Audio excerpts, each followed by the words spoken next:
Hello, Manong George here. Welcome to our channel. And today we have a very My name is Louie Horne, and I'm a Senior Global Health Fellow at NHS England, and I'm also a Deputy Associate Director of Nursing at my.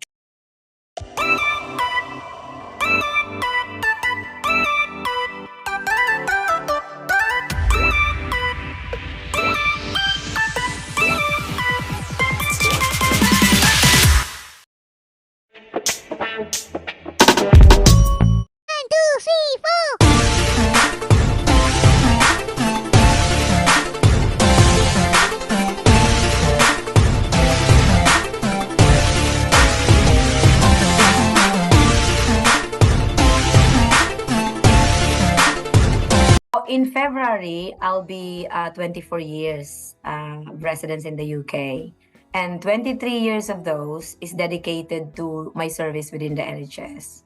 So, like everyone else, nagsimula din ako sa obviously sa junior nurse, and then I went to the ranks, and then ang role ko before I left for the national team is Deputy Associate Director of Nursing within my trust. So, I'm in charge of the trauma and orthopedics of the whole trust.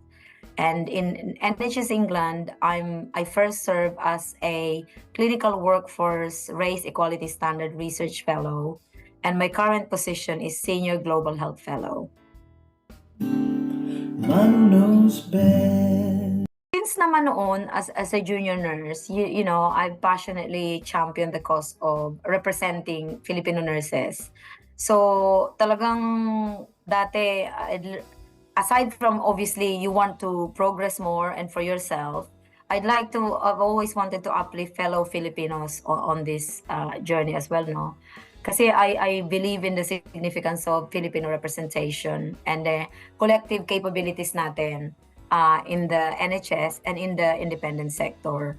So it's not just this not only reflects our collective na ano ng bansa natin, pero it amplifies our voice as one, you know, and obviously address the unique challenges faced by Filipinos, because you know, we have to be able to say what's good for us, what's not good for us, and to promote na rin diversity, inclusivity, and fair representation. Because for the last 10 years, we're the biggest international nurses na sa NHS. So we need to be talking about ourselves. We need to be saying how it is for us, how we are treated, if we are mistreated especially.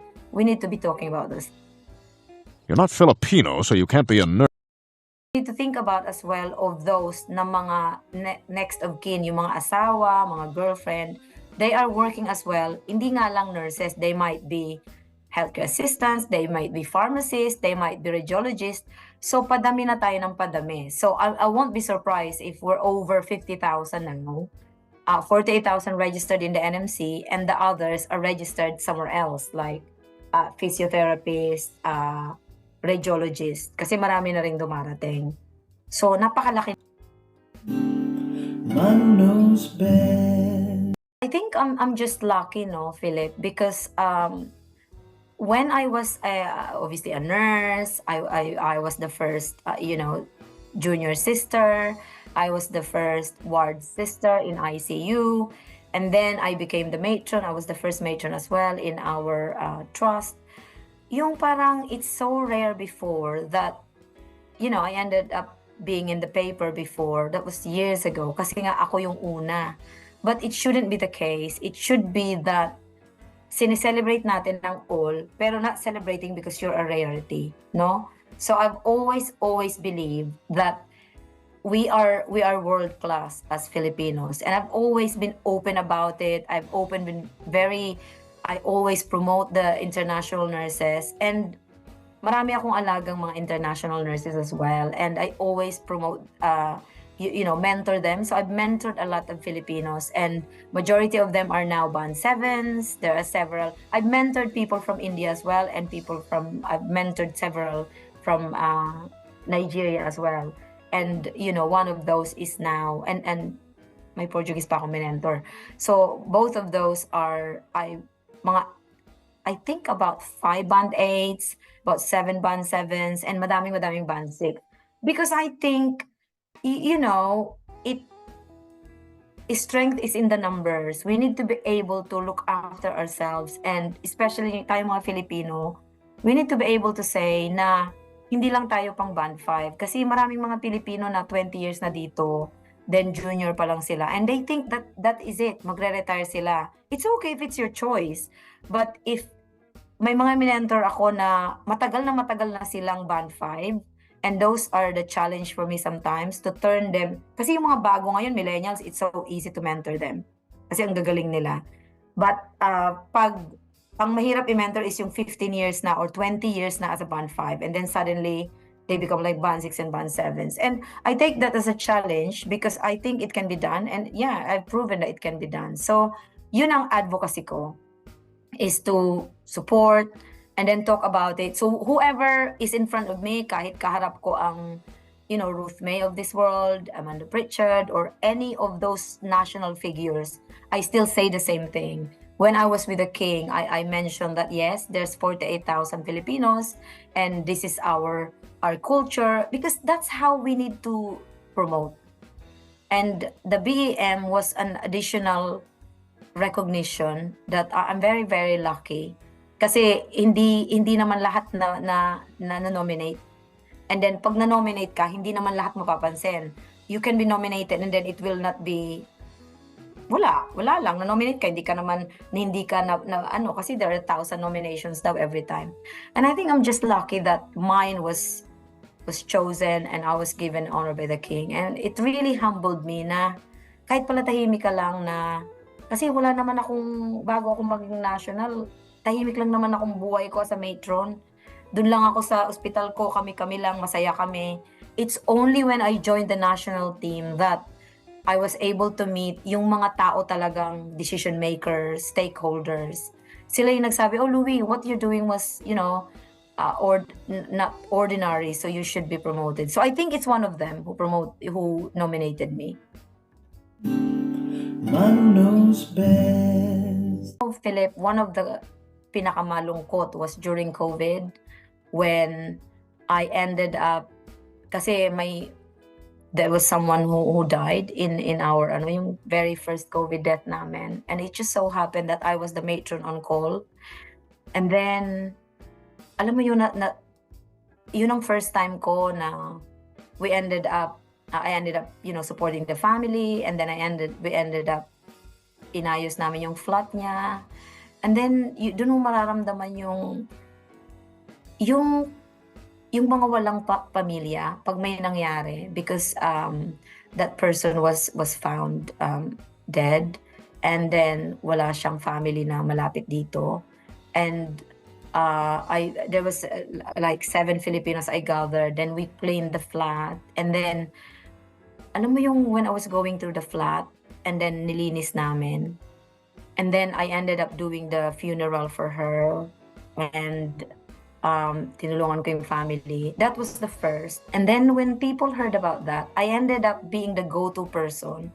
So I repatriated several sa Pilipinas during COVID. Even now, they come to me kasi alam ko na yung proseso, and then may diretso na akong kausap sa home office, and it makes it quicker.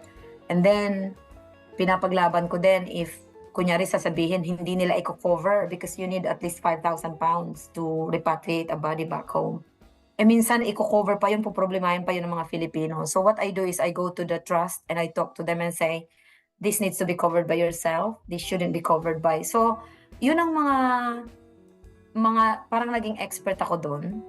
So I think that's part of my nomination as well, kasi nalaman nila na ganun yung mga ginagawa ko. Whereas to me, it was like, I've done it once, so I know how to do it. So hindi lang sa lugar ko. Nung naging sa national ako, I ended up doing that to other people as well. Kasi, nakakaano kasi kung sa'yo mangyari yun, you wish that someone else will do the same thing. Manong knows best. Siguro mga, ewan ko, 5 o 7 kaming Filipino nung February. That's for the British East Asian community who's making difference in the community. In-invite niya. So that's not just for nurses, that's for business establishments, that's for yung mga artist, may mga pianista doon, yung talagang lahat ng mga celebrating the best of East Asian British.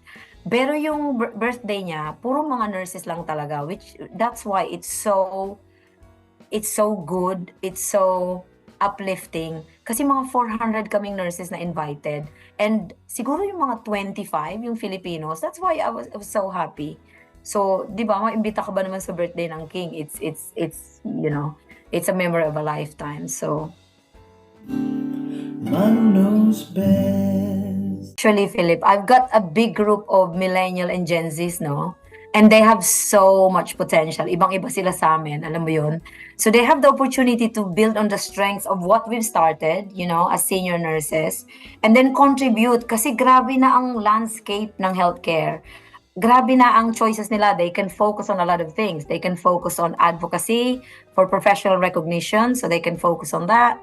Lots and lots now are being offered with the leadership development, and then marami na ngayong technological advancements. Grabe na yung mga millennial when it comes to, you know, the IT, ang gagaling na nila. And then obviously they have more choices sa education and specialization. Kasi nung panahon namin wala masyadong choices niyan. And then cultural competency and sensitivity, again, global collaboration, of course, ang forte ko is workforce diversity and inclusion. At saka yung mental health awareness, that it's very in ngayon sa mga millennials natin, yung mental health awareness and wellness. And then marami na rin mga nurses tayo that's research and evidence-based practice. So they've got so much. Grabe yung choices nila. They can be in like it's like being in a candy store. Ang dami-dami nilang choice. 20 years ago, the choice was ward, di ba? Yun lang ang choice namin dati. So now they've got so much. So I want them to be really excited about the future. I want them to really reach their full potential and branch out talaga. And don't wait for, because kami, we stayed in one trust for however long. To them, ang payo ko is be loyal to yourself. Wherever the job is, go there, because you know you have to be looking after yourself.